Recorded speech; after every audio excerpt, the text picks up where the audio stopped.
I think we'll get started. So good morning, everyone.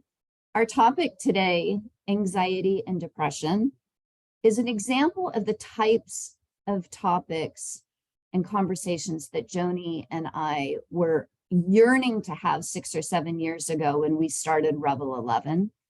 I'm Monica Smith, and I'm one of the co-creators of Revel 11. So this morning, it's so meaningful to me that Dr. Fordham is joining us. Dr. Fordham, or Khalila, is a clinical psychologist, advocate, and educator in this field. Welcome, Khalila. Hey. It's a pleasure to be here.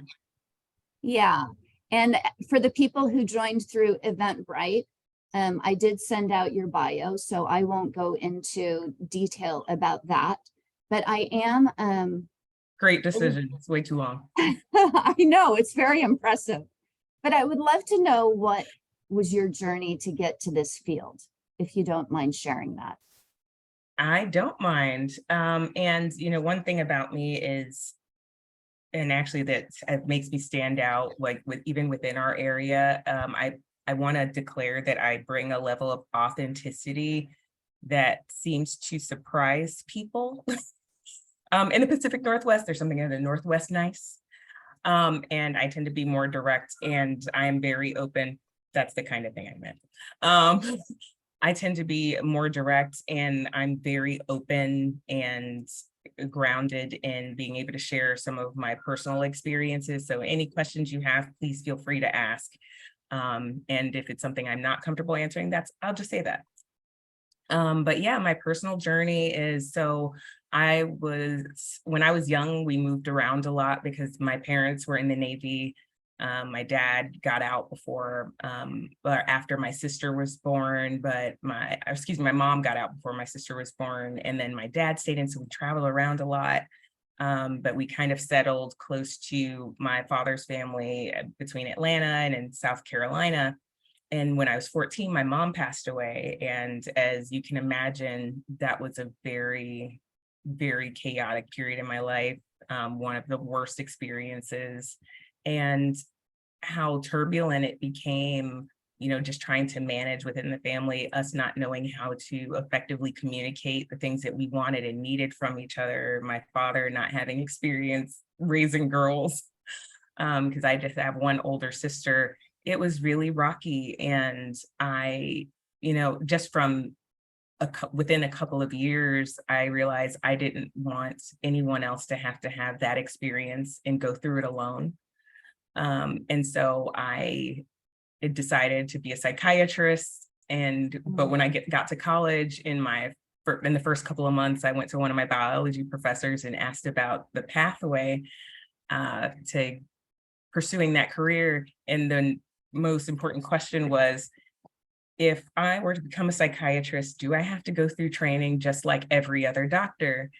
And she said yes. And I said no.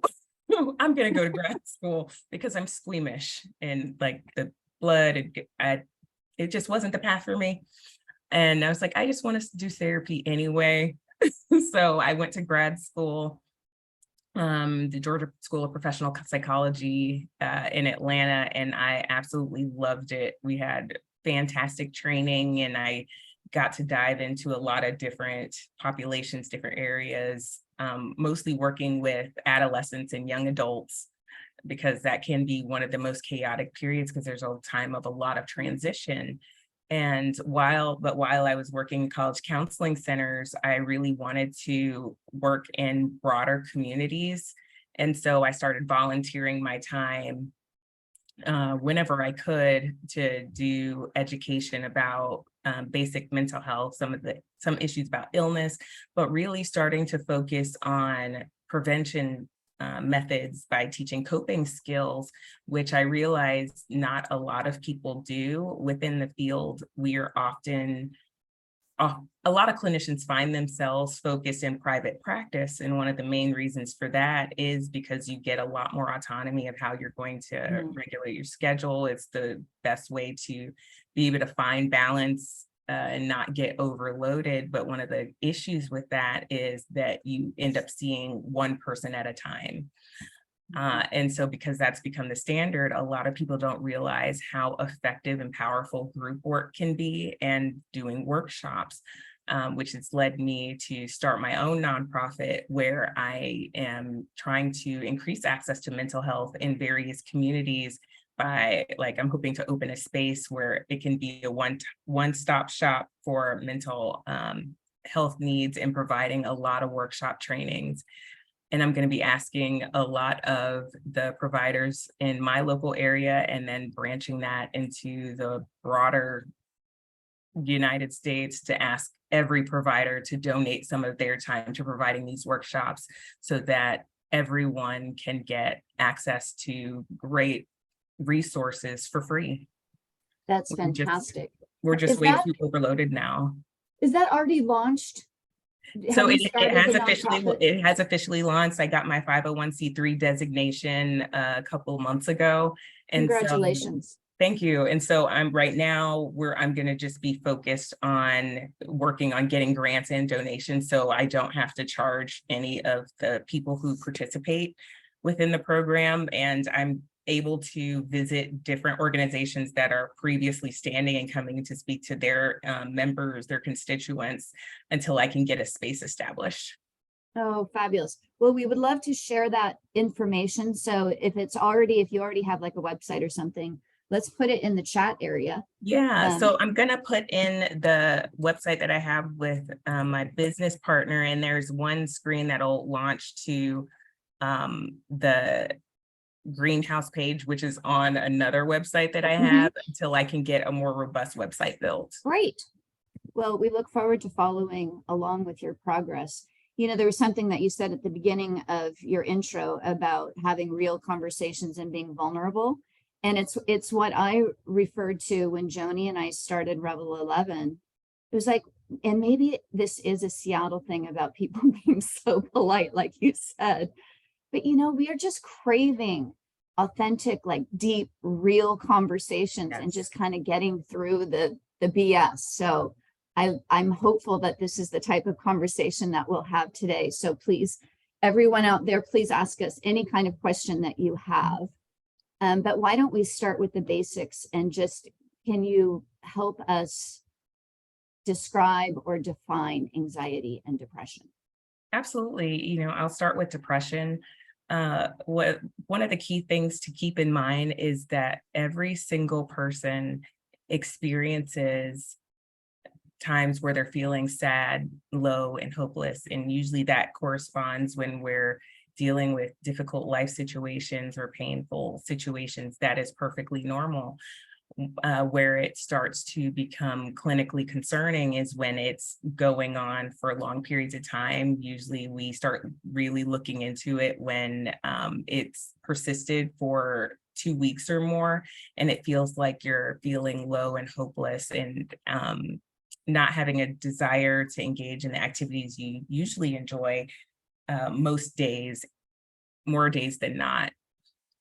It can include various symptoms like, again, loss of interest in typical activities, a lot of feeling fatigue, feeling tired all the time, a sense of hopelessness, not thinking that things are going to get any better, feeling pessimistic about different things in your life, different people in your life, the state of the world, which I also know is going to be very common now because there's a lot of chaos going on. So it can be hard to maintain that when there's a lot of things coming at you all at once. There could be feelings of anger or irritability, kind of like having a really short fuse, low frustration tolerance, difficulty sleeping, and that could be sleeping a really long time, over 10 hours consistently, not being able to sleep. I'm sure a lot of you are familiar with insomnia, waking up in the middle of the night, having difficulty falling back asleep, changes in appetite, not feeling hungry at all, or eating all the time. And that can correspond with weight loss and weight gain. Usually we're looking for like 5 pounds in a really brief period of time, in a couple of weeks. Difficulty concentrating, making decisions, remembering information, feelings of guilt, worthlessness, really corresponding with low self-esteem, and thoughts of death or suicide. And again, when we're talking about this being corresponding with a significant life experience, the intensity of that experience can correspond with how long and how intense the feelings of depression are. And that's definitely to be expected. So for example, if you have a loss of a family member, if you've experienced a natural disaster, thinking about like a lot of the fires that have been going on, burning down people's homes, you're going to have a very strong response, and that's likely going to last more than 2 weeks, and that's okay. But when you notice that that experience is getting further away, but you're still really feeling really intense emotions around your life, that it becomes more distant from that experience, or you're having a difficult time focusing on everything else going on in your life while that has happened, that's when it's going to really draw attention that you're having difficulty moving through. With anxiety, we're looking at, again, everybody experiences anxiety, and if you don't, that maybe you're not aware of it, but it's perfectly normal to have some experiences of nervousness and worry. And because we have a lot of things going on in our lives and our attention is drawn to a lot of different things. And as you'll notice, I talk a lot with my hands. Sometimes they're down here, but I'll bring them up. And sometimes it can be difficult around major life events when you're making important decisions or trying something that you're not used to. It just means you're not exactly sure what's going to happen next. So of course, you're going to start wondering about that. It becomes more of a concern when it feels like that every day or almost every day for over 6 months. And it comes with a couple of symptoms like, again, difficulty sleeping, changing in eating habits, irritability, feeling restlessness, or kind of even feeling jittery or can't sit still, that difficulty concentrating, difficulty managing the worry or the fear that you're having. And for a lot of people who experience insomnia, it might be, oh, okay, I'm trying to go to sleep, but I can't stop thinking of that thing that's coming up tomorrow, and I can't turn my brain off, so I can't relax. Persistent fatigue because your mind constantly running like that is exhausting.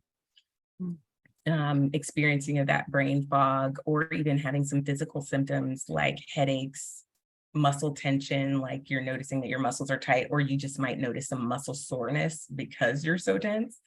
Nausea, different experience of gastrointestinal issues, upset stomach, diarrhea, all the things that Pepto-Bismol helps you resolve, those kind of issues. Do you think both of these conditions have increased since the pandemic, or do you think that there's just like a greater awareness, like there's more in the media about them? Both. It's definitely both. Statistically, the research is suggesting that the instances of depression, anxiety in the general population has gone up for both over 25% since the pandemic hit. But I also think people are becoming more aware on top of that, because there's a lot more, as you were saying, media attention, a lot of people on social media talking about the symptoms. You'll notice on the TV shows that you like, they're starting to talk about the mental health issues that they or one of their loved ones are experiencing and how they're working to support them. But, I try to, when doing public speaking, when working with people individually, make sure that it's very clear, it's not just you. Yeah, I mean, like when you're Everyone. describing the symptoms, I think probably all of us can relate to some of those symptoms, right? Absolutely, and should. That means we're connected. We know what's going on. There's no way being completely shut down and being isolated from people who are close to you isn't going to have an impact. We're social creatures. We're made to connect. Yeah. Okay, so not taking the pandemic into consideration, with those symptoms, like how do you know when it's gotten out of a healthy range? Like when do you know that you should seek help? Yeah, and at any time, if you know that it's starting to impact your functioning, and so typically what we're looking for is, or what we should be looking for is when it's making it difficult for you for younger people, or typically when you're engaged in school, having a difficult time paying attention in class, getting assignments done, for people who are working in your career, if it's really difficult to concentrate on work or be productive, and when it has a significant impact on your engagement with other people. Because again, we're social creatures, but sometimes when we experience depression and anxiety, those things can kind of shift the way that we perceive other people, wondering how we're going to be able to navigate them. So worry about how ourselves and how we're going to be able to connect. And sometimes with our perception of how they're going to connect with us based on who they are and how they exist in the world. Hmm.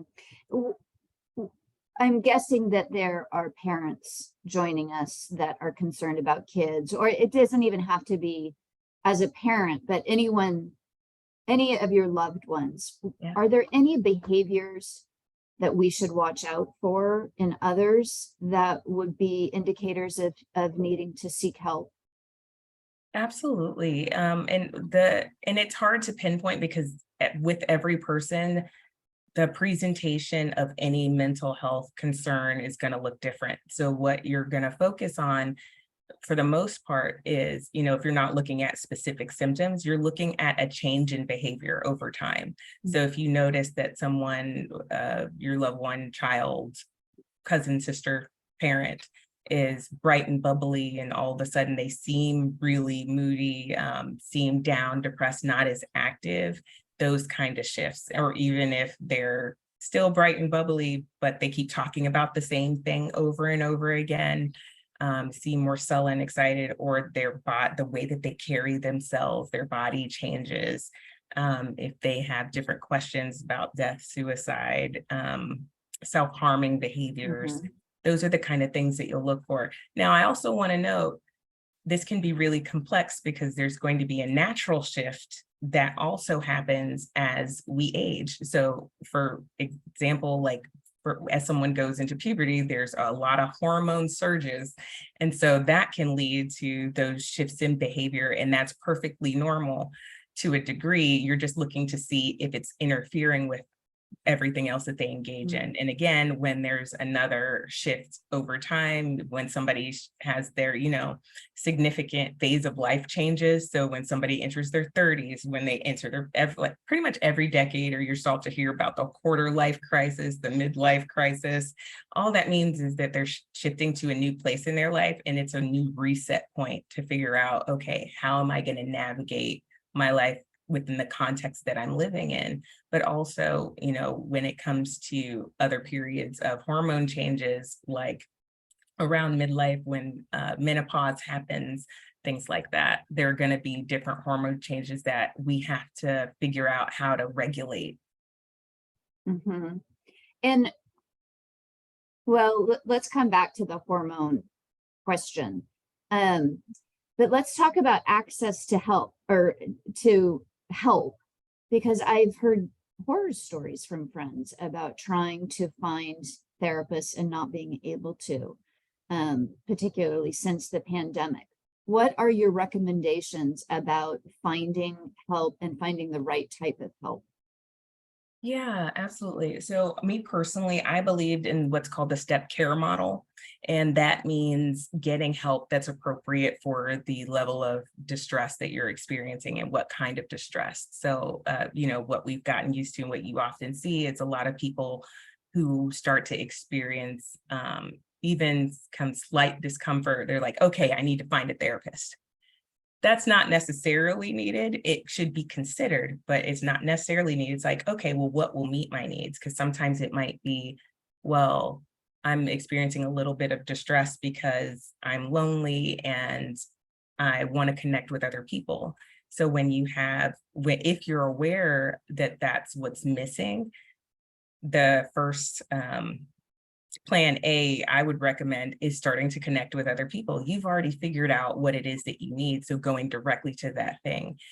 I definitely think it's beneficial to connect with a physical or mental health provider when needed, or when you're trying to figure out which direction to go in. But if you already know what the source is, sometimes seeking additional support in that via third party that you're not connected with can delay the time it takes for you to recover, because you're not directly going to that thing that you needed. So Let me that make kind sure of I'm thing. following you. Yeah, sure. So does that mean that trying to find your own coping mechanisms instead of relying on finding a therapist, is that kind of what you're saying, is like trying to Absolutely. understand what your own coping mechanisms could be? Absolutely. Because one of the things that I think as the tides are changing and how we're shifting to a lot of focus on mental health, when we're uncomfortable, sometimes we assume that there's a lot that's wrong and that needs a lot of kind of intense structure to fix, but that's not necessarily the case. So I think people are losing a lot of confidence in themselves and what they're already able and capable of providing for themselves and their local communities. Even the loss of confidence in their standing support network. One of the things that I would say a very large part of my work is helping people to recognize the strengths that they've already have that haven't been tapped into or cultivated. And the same with their friends. Like the easiest way to get support for anything is to ask for help, but we're not encouraged to do that. I Mm. also think that that's something that intensifies with the way that we navigate society in the United States. There's a lot of focus on independence and pulling yourself up by your bootstraps. And I think that is really important, but that's not everything. Again, we're social creatures. We're meant to live in society and with other people. Having help, just like as we're growing up as children, we get the help from our parents. That doesn't change after we become any age. We always want and need and can benefit from support from other people. And it's really important that we don't lose that. And sometimes when we're focused on directly going to a professional, we skip over that really critical step. So like tapping inwards, like, okay, being able to recognize that you know what you need. When I'm in therapy with a client, that's the most important information that I'm getting. What do you think is going on? And what do you think you need? Because most of the time my clients are right. They know themselves and their environment and their resources better than anyone. That's so it's a very unexpected response for me, but it makes so much sense because it's kind of the same as traditional medicine, where Mhm. so often we want to go to a doctor and say, solve our problem, give me a pill that's going to make it go away. Yeah, rather than really figuring out what's going on and what in your lifestyle, or what you have the ability to control. I know not Yes, everything is absolutely. controllable, and we do need help in many of these cases. But let's go down this path a little bit Mhm. further. What are some coping strategies? So we're hearing that reaching out to loved ones, or your support network, whatever that looks like. And I'm guessing for some people that's harder than others, whether they're an introvert or don't have a social structure because they recently moved. So if you can just touch a little bit more on those kind of things about how to cultivate those relationships, but then also what are some self-guided coping mechanisms? Like we do have a question about, like, the very real situation of working with a mean person or a mean boss, and Mhm. what are some of those kind of coping strategies? Yeah, and I do want to come back to finding additional professional support too. But I think, like, since this step is so important, kind of jumping into those coping strategies. So, first focusing first on, your support network. Sometimes when you don't have an existing or lasting network because it's never been existent or it's changed, being able to reach out and make new friendships. And, we were talking earlier before we got started of even using the tool of Meetup. That is a fantastic resource. And I love how many different options it has, particularly in areas that have a lot more people, but can be difficult in more rural areas. But being able to connect with people who have similar interests, that's one of the easiest ways to make friends and make connections, bonding over passion, shared love, and activity. And then one of the benefits of the pandemic is we have started to make the attempts to connect virtually. And so if somebody is more isolated because they're in a rural area, or they are a lot more introverted, being able to connect with someone online before they even consider meeting in person, so you can have a more established relationship and feel more comfortable navigating in a way that really fits for you, can be critically important. And it's really wildly successful.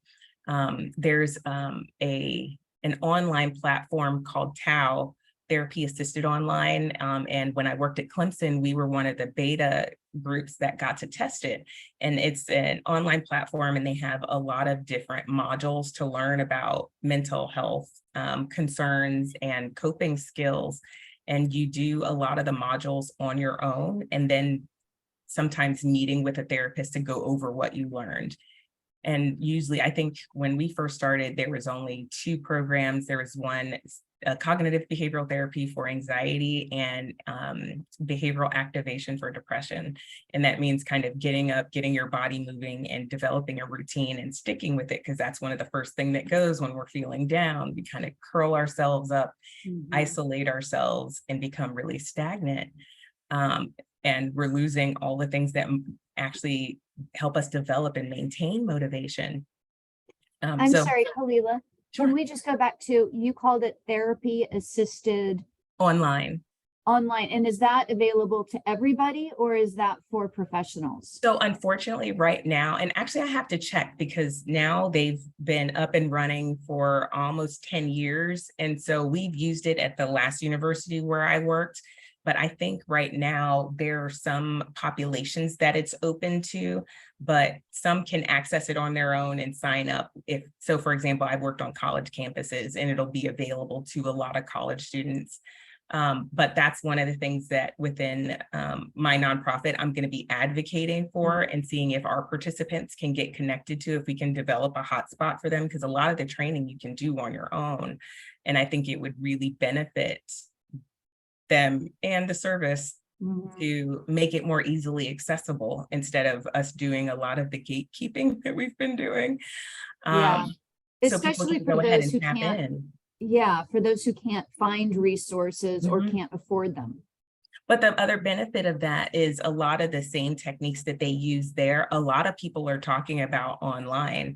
And so if you just have an understanding of what the coping strategy is, you can find some of the breakdowns of what it includes, and even some videos of people using it in everyday life that have been posted to social media. So if you were to just look up behavioral activation, you would probably get a lot of information about the details. Yeah, that sounds like a really promising resource. Yeah, I'd it's really love to get wonderful. to some of the questions that we're getting. And Sure. I'm guessing that this happens quite a bit, but there was a question about anxiety when you are meeting with your therapist and how it can interfere with the progress. Do you have any tips around that?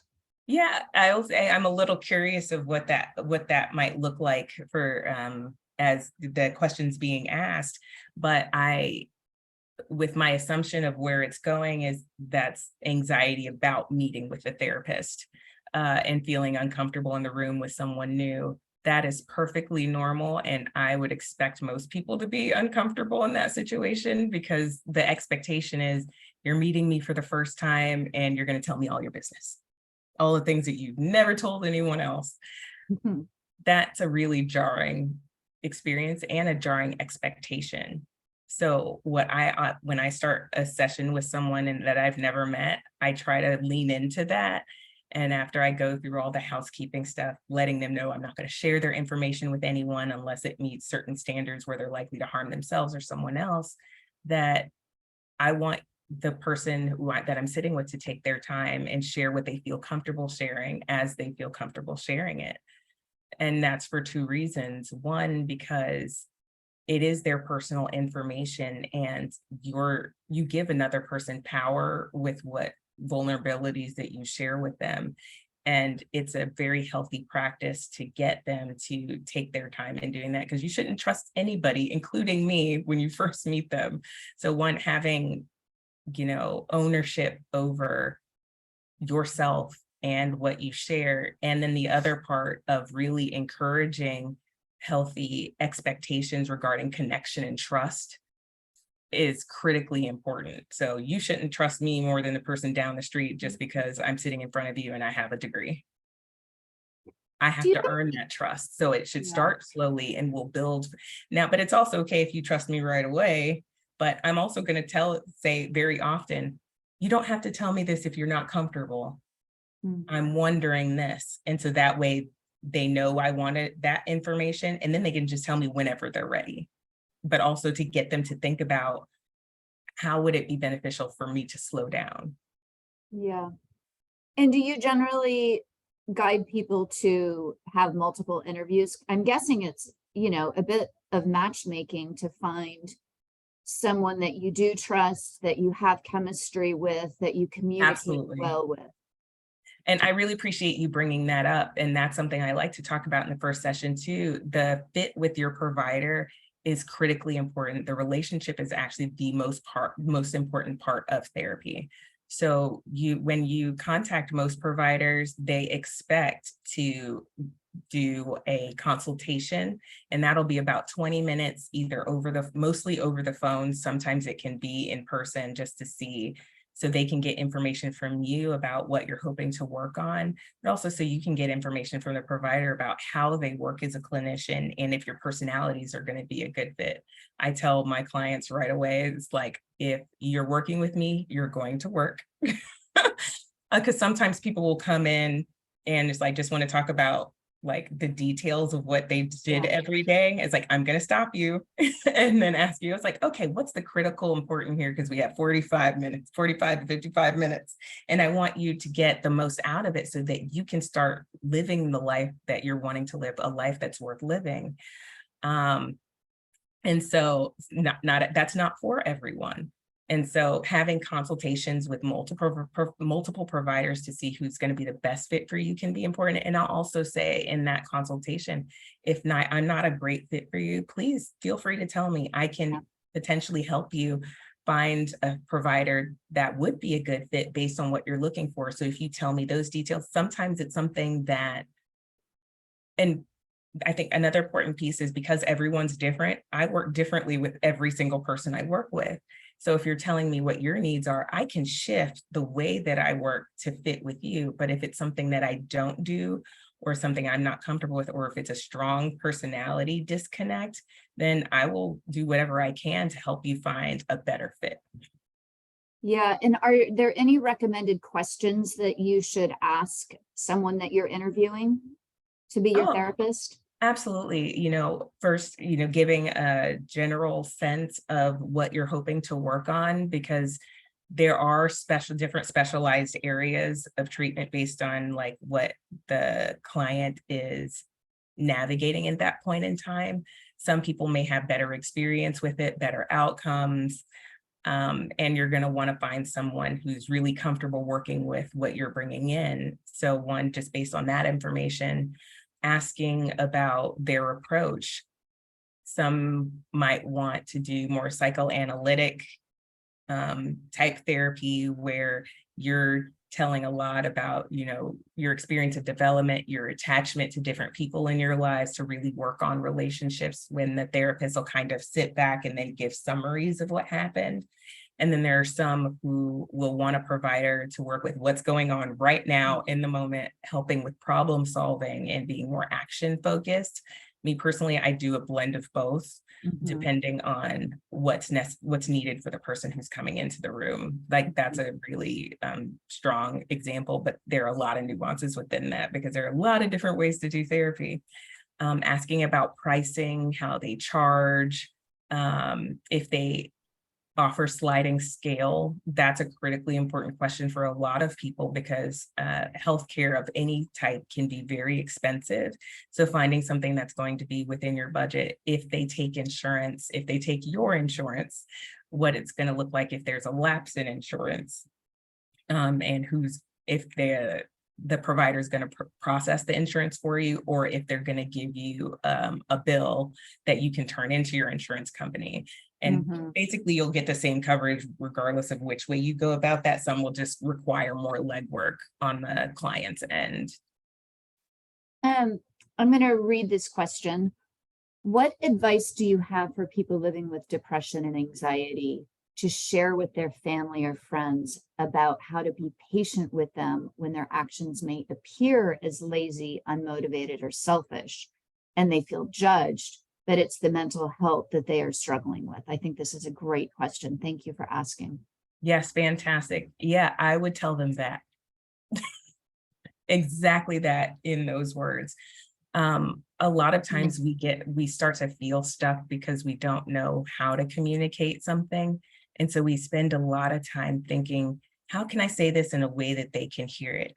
I think as you uh, become more experienced with doing that processing, you can find that match. But I think it's really important that you make sure you don't lose the message of what you want to communicate. So just saying exactly what you were thinking in the way that you were thinking it, because oftentimes the message gets lost when we try to finesse it and put it in this, what we assume is going to be this acceptable package to someone else. And if I'm struggling with that, I'll start with a disclaimer. So I might say, I really want to tell you something or ask you something, but I'm uncomfortable with how it might come across. So, please bear with me. And I might say the wrong thing, but I'll try to correct it as I'm going along. And then just say that I'm really struggling and I'm having a hard time getting up in the morning. And it's not because, and I do wonder and worry that you're going to judge me as being lazy. So that kind of fuels me to want to do things. But even with that, it's not enough. Like, I just don't have the energy. And it's hard for me to make decisions of how to go about getting up, when to get up, and knowing that I haven't slept all night and it can leave me feeling stuck. I think I'm really struggling with depression or different symptoms of something. And I would really like your help and support working through it. But, I am really concerned about judgment and don't know how to go about doing that. Can you help me? That's beautiful. Thank you for sharing that. It sounds like some of these questions, people are really hungry for tools that they can use themselves about anxiety and depression. And I know that you mentioned that you like taking nature walks. That's not what you referred to them as, but you'll get the gist. Or deep breathing, like when you start feeling anxiety going on, like, is it just taking a deep breath? What other kind of tools can we walk away with today? Absolutely. Great question. So I made a list and I'm going to go down the list for sake of time, because as you can tell, I'm a storyteller and I can get lost in details. But there's so many things that we can do. Well, first thing I highly recommend is getting a physical done, going to a provider to ask. I mean, and I know we're talking about self-help things, but if you know that you're concerned about mental health issues, going to one of your doctors, your ARNP, whoever your primary care provider, or even going to an urgent care and just getting a basic physical so they can understand how your body is functioning, because a lot of mental health concerns can be influenced or even caused by physical issues that are going on within the body that might be an easy fix. So for example, someone who has an underactive or hyperactive thyroid can cause a lot of symptoms of depression and anxiety. And that's something that can be repaired sometimes by a lot of the coping skills I'm about to discuss, and sometimes through medication, but not necessarily just by talking to someone in therapy. We can talk all day and not fix that. Right. And so that's really critical to know if there's something physical going on that's underlying what's going on. And then big thing, start with the basics. And that's everything that you learned in your health class: eating nutritious meals, making sure there's a lot of nutrition in your diet. And when you're navigating food, I highly recommend is the basic foods and whatnot, and less processed food, because when food is processed, a lot of the nutrients are taken out of it. So a lot of fruit, a lot of vegetables. Make sure you're getting protein either through meat if you're a vegetarian or vegan. tofu, a lot of nuts, things like that. Eat basic foods. Sleep hygiene is critically important. That's why Ariana Huffington wrote a whole book about it. Critically important. She's as successful as she is because she's trying to take care of her body. If we are not sleeping, our bodies don't have the time to recover from what we deal with every day. And we're not even able to process all of the hardships that we're already having. So, and when you're asleep, your body repairs itself. It processes all the information. It keeps the things that are important and throws away the junk. So if you're not sleeping, you're carrying a lot. So sleeping between like 7.5 to 9 hours a night can be critically important. And there are ways to navigate. If you're having difficulty sleeping, just look up sleep hygiene. You'll get a lot of information. Engaging in physical activity, engaging in movement. And that can be going to the gym or, like you mentioned a moment ago, taking walks, being out in nature, critically important. We are social creatures. Over time, we've evolved to have been connected with nature, and it's not normal for us to be in these concrete structures, brick structures all the time. And so getting sunlight, one of the big issues that happens in the Pacific Northwest is people will struggle with a vitamin D deficiency because they're not connected with nature and not getting out into the sunlight. And so it can be helpful to take different supplements to add to that because it is gray so often, but also being outside and connecting with the ground is critically important. So taking long nature walks at least a couple of times a week can be really helpful. Monitoring your intake of different substances, alcohol, other drugs. I know cannabis is legalized in a lot of states at this point, but using them can actually change the way that you sleep. If you are using caffeine, and yes, caffeine is included, and a lot of people in the Pacific Northwest, particularly Seattle, with the creation of Starbucks, a lot of people are addicted, and that can make it difficult to fall asleep and get really quality sleep. And if you're using cannabis or other alcohol, when you're sleeping, you don't get as in deep sleep as you would have if you're not using those things. I'm not saying don't use, that's not my place, but make sure you're monitoring your use and make sure you're getting as quality sleep as possible, because those different things will interfere with different ways that your body functions. Just like the wine I had last night it's just the sugar, man. It's so hard to sleep at 2 a.m. Yeah. Okay, continue. Sorry. No, please. And even with that, also just being mindful of what time you use. So even if you are a caffeine drinker, stopping it at 3 o'clock. That can be really helpful to make sure that you're able to fall asleep. And caffeine makes you really anxious. Just be mindful of that. Interpersonal engagement, making sure you're socializing with different people in your life. And if you don't have that support system, building a new one, because we're social creatures, we won't function without it. Play is critically important, is often one of the first things to go. I have differing ideas about this concept of being a grown-up. Oftentimes we get to a certain age and people around us will tell us not to engage with certain things, not to have toys and not to do different things. It's nonsense. There's a reason that we thrive as we develop as children, and then things change as we become grown-ups. We don't allow ourselves to be creative and build different things. Still let your mind do that. Play with other adults. That's one of the benefits. And pardon me if anyone gets offended by this, but in these days, sex is one of the only ways that adults play at this point. And so sex is a very important part of life, but also in addition to that, engaging in different things like martial arts, doing yoga, going outside, like jumping rope, like the things that you did when you were younger will help you stay connected and help sustain your mind and make it more resilient.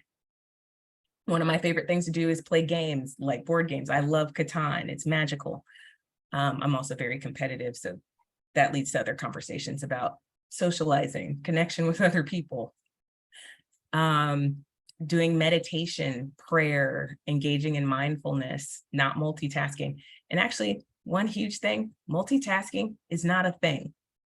People try to do it, but what actually happens is your mind is going from one activity to another, and it switches over so quickly, you don't notice, so you think you're doing two things at once. If you cut one of those things off and just focus on one at a time, you're going to be a lot more efficient and effective with whatever you're engaging in, and it'll calm your mind a lot. That's the power of mindfulness.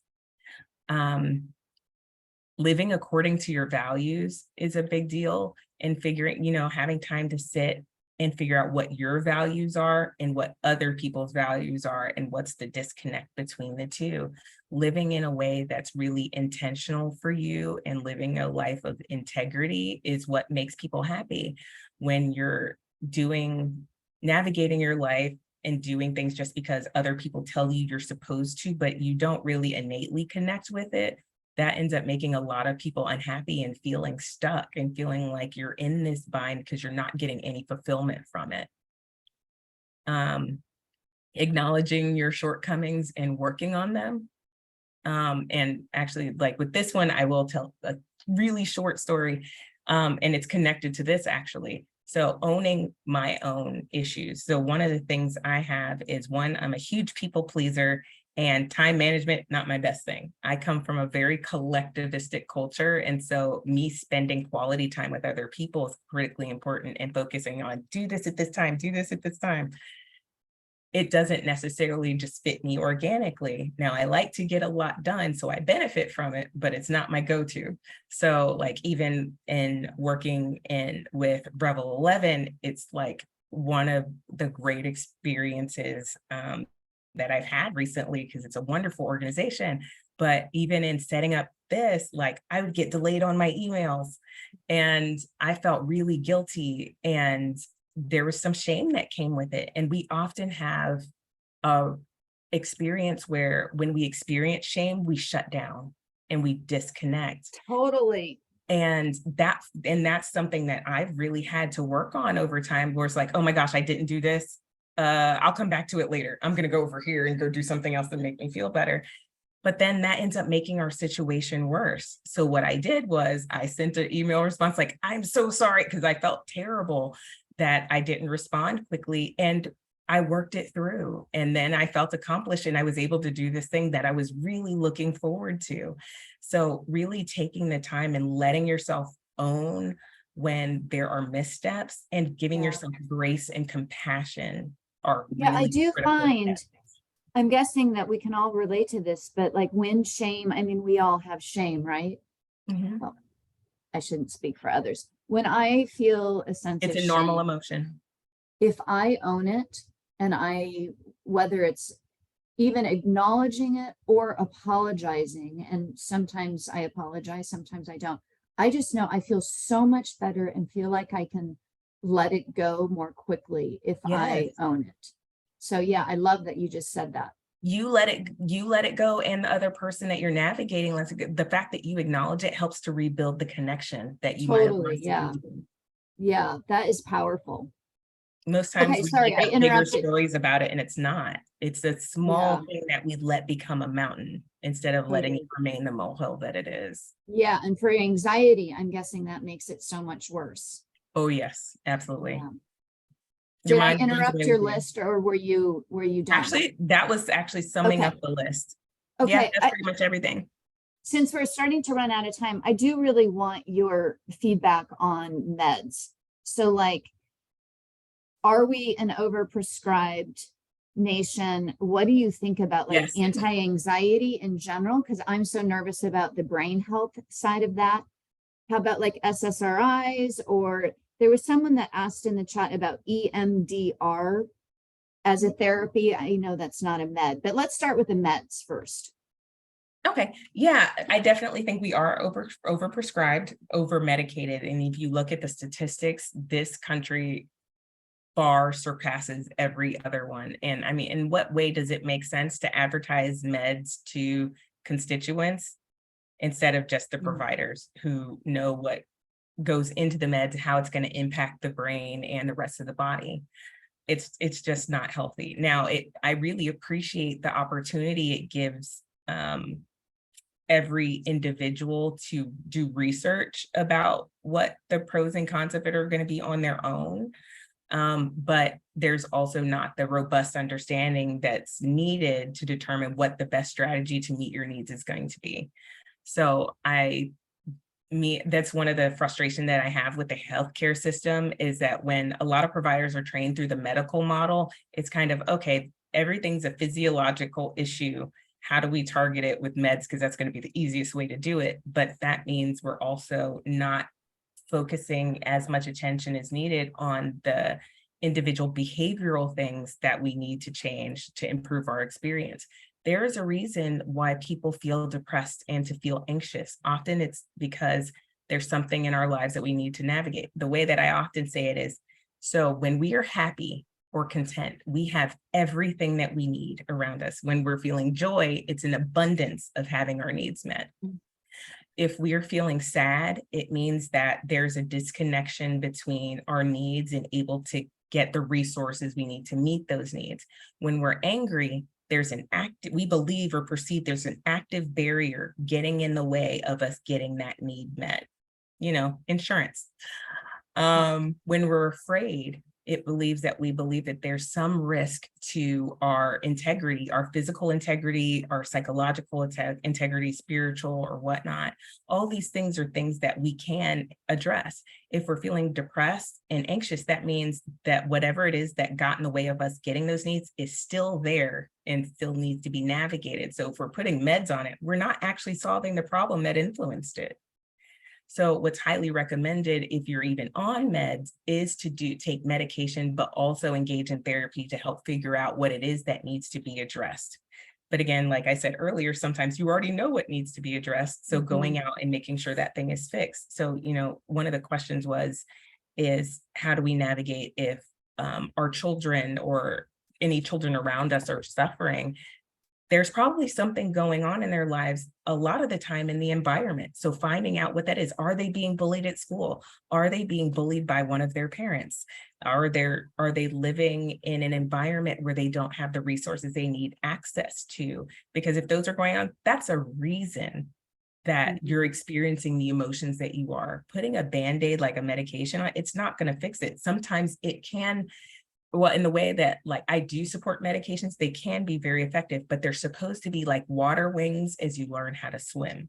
They're going to help to support you, not fix the problem, unless it's a mental health condition that's like bipolar disorder or schizophrenia that are a lot more organic in nature and have to do with managing the hormones and neurotransmitters that are going on through your brain that can cause other issues.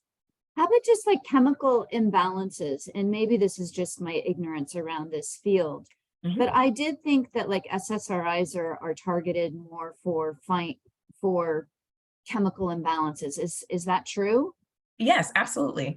And so with SSRIs, it's serotonin, selective serotonin reuptake inhibitors. So it maintains a lot more serotonin in your brain than what it was experiencing beforehand. And sometimes that can be because your brain isn't producing enough serotonin organically. And it can add to your experience and make you happier because it leaves it in a lot longer and gives your synapses in a longer period of time to use them. However, again, but if there's something environmentally going on that is blocking the serotonin from being released, and dopamine, for example, that's considered to be the reward hormone. So when you're doing something fun, it releases dopamine. But if you're not having any great experiences, you're not going to experience that. So, and then it kind of trains your brain to be reserved for the additional dopamine or serotonin you're providing, and it's not learning to produce on its own. So there is a balance. It can help you so being on it as a mitigator while you're dealing with the rest of the experience, it can be very helpful, but relying on it, that's where it can become unhelpful. Yeah, that's a really great description. Thank you. And I cannot believe that we're already out of time. I'm so sad because I could continue all day. And I've got lots of information. Yes. And actually, as I say that, I am going to go ahead and paste just a couple of the notes that I had about love that. the Yes, finding please. resources. So I'm putting in psychologytoday.com, which is a wonderful resource. It's a magazine that comes out monthly. But if you go on the website, you can do a very thorough research of a lot of the service providers in your area and see who has openings, who doesn't. There are resources like BetterHelp, which is an online resource for therapy. And then also encouraging to engage your community support systems. If you have community centers in your area, it's a great way to connect and meet with other people. And then even going on to different content creators online who are talking about mental health, because they can provide a lot of great resources. But if they're talking about any intricate ways to cope with strategies and because there always can be some risk involved with whatever you do. Make sure you double check your sources, look for peer-reviewed information that support what the person's talking about, but also recognize when it's something that you genuinely think, ground yourself and use your judgment. Does this seem like something I should do on my own, or should I get support? If you think a friend needs to be there to support you, maybe ask a professional. Great advice. And I liked your suggestion earlier about resources like Meetup, just creating that community and having access. And I know a lot of you join Rebel 11 through Meetup as well. Khalila, thank you so much for this talk. I really got a lot out of it. I'm sure we all did. Good luck with your new nonprofit. Congratulations. We'll be following you. Please do. And I love anytime. This has been wonderful. Yeah. Well, everyone have a great weekend. But before we get off,